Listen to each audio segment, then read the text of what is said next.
আটা মাখা বেলা ও পুর ভরা ঝামেলার জন্য অনেকে কিন্তু আলুর পরোটা বানাতে চান না।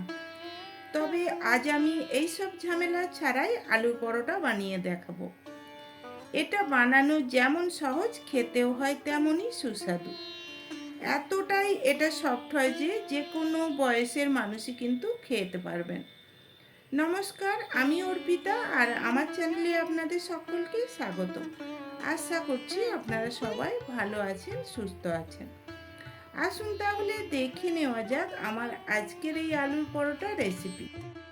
আলুর পরোটা বানানোর জন্য আমি একটা বড় সাইজে আলুকে সিদ্ধ করে নিয়েছি। এখন আলুটার খোসাটাকে ছাড়িয়ে নেব। আলুকে যদি খোসা শুদ্ধ সিদ্ধ করে নেওয়া হয় তাহলে আলুর ভিতরে বেশি জল ঢুকতে পারে না, আর আলুটাও একটু শক্ত থাকে। আলুর খোসাটা ছাড়িয়ে নেওয়া হয়ে গেছে। এইবার একটা মিক্সিং বোলের মধ্যে আমি এটাকে গ্রেট করে নেব। আপনারা চাইলে হাত দিয়ে মেখেও নিতে পারেন, তবে হাত দিয়ে মেখে নিলে অনেক সময় আলুর ডেলা থেকে যায়। গ্রেট করে নেওয়ার পর এটাকে আবারও কিন্তু হাত দিয়ে মেখে নিতে হবে।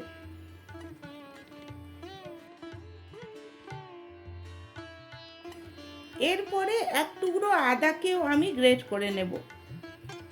তবে আপনারা চাইলে আদা বেটেও দিতে পারেন কিংবা ছোট ছোট করে মিহি করে কেটে নিয়েও দিতে পারেন। আদাটা গ্রেট করে নেওয়া হয়ে গেছে। এইবার আমি এর মধ্যে দিয়ে দেব দুটো কাঁচা লঙ্কা কুচি।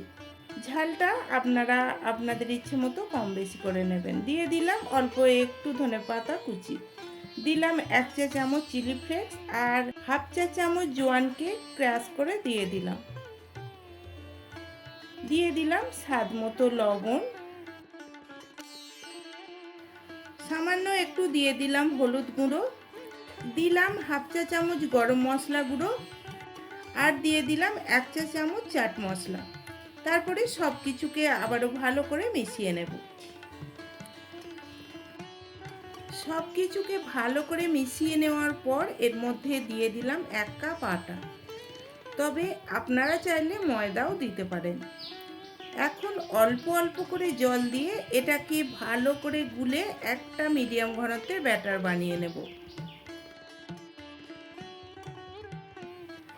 বন্ধুরা, আপনারাও এইভাবে আলুর পরোটা বাড়িতে বানিয়ে দেখবেন। বানানো তো কত সহজ দেখতেই পাচ্ছেন, আর এটা বানাতেও কিন্তু খুব বেশি সময় লাগে না, খেতেও হয় ভীষণই টেস্টি। বাড়িতে যদি বানিয়ে থাকেন কমেন্টে আমাকে জানাবেন কেমন হয়েছিল। আর যদি রেসিপিটা ভালো লাগে একটা লাইক করে দিয়ে বন্ধুবান্ধব আত্মীয় পরিজনদের মধ্যে শেয়ার করে দেবেন। আপনাদের একটা লাইক কিন্তু আমাদের নতুন ভিডিও বানানোর প্রেরণা যোগায়। আর যদি চ্যানেলটা সাবস্ক্রাইব না করা থাকে প্লিজ সাবস্ক্রাইব করে দিয়ে পাশে থাকা বেল নোটিফিকেশান অল করে রাখবেন, যাতে আমি ভিডিও আপলোড করার সাথে সাথে নোটিফিকেশান আপনাদের কাছে পৌঁছে যায়। 1 কাপ জল আমি দিয়ে দিয়েছি, কিন্তু ব্যাটার এখনও ঘন লাগছে, তাই এখন আমি আরও 2 টেবিল চামচ মতো জল এর মধ্যে দিয়ে দেব। কেননা এই আলুর পরোটার ব্যাটার খুব বেশি ঘন হলেও যেমন ভালো হয় না, আবার খুব বেশি পাতলা হলেও ভালো হবে না। পাতলা হলে পরোটাটা তুলতে যাওয়ার সময় ছিঁড়ে যেতে পারে। এইবার আমি ব্যাটারের ঘনত্ব দেখাচ্ছি, দেখুন ঠিক কিন্তু এই রকমই থাকবে। তারপরে পরোটাগুলো বানিয়ে নেব। তার জন্য গ্যাস অন করে একটা ফ্রাইং প্যান বসিয়ে দিয়েছি, আর প্যানের উপরে সামান্য একটু তেল ব্রাশ করে দিলাম। প্যান গরম হয়ে গেলে গ্যাসের ফ্লেমটাকে লো করে দিয়ে আমি 1 হাতা ব্যাটার এর মধ্যে দিয়ে দিলাম। সামান্য একটু চাড়িয়ে দিলাম, তবে খুব বেশি চাড়িয়ে বড় করার প্রয়োজন নেই। এখন লো টু মিডিয়াম ফ্লেমে 1 মিনিট মতো এটাকে রান্না হতে দেব। পরোটার ওপরটা একটু শুকনো শুকনো হয়ে গেলে এর মধ্যে 1 টুকরো বাটার দিয়ে দিলাম।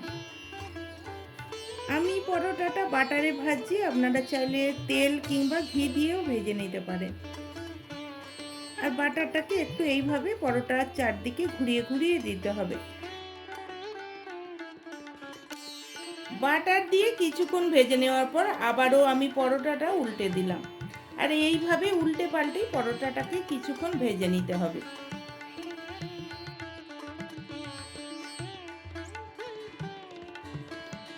এইভাবে উল্টে পাল্টে 2 মিনিট পরোটাটাকে ভেজে নেওয়ার পর পরোটাটা দেখুন খুব সুন্দর করে ভাজা হয়ে গেছে। এটাকে প্লেটে নামিয়ে নিলাম। আর এইভাবেই আমি বাকি পরোটাগুলো ভেজে নিয়েছি। বন্ধুরা, আপনাদের যদি আমার এই আলুর পরোটা রেসিপি ভালো লেগে থাকে, আপনারাও বাড়িতে বানিয়ে দেখবেন। আশা করছি আপনাদেরও ভালো লাগবে। আজকের মতো তাহলে রেসিপিটা এখানেই শেষ করলাম। আপনারা সবাই ভালো থাকবেন, সুস্থ থাকবেন। ধন্যবাদ।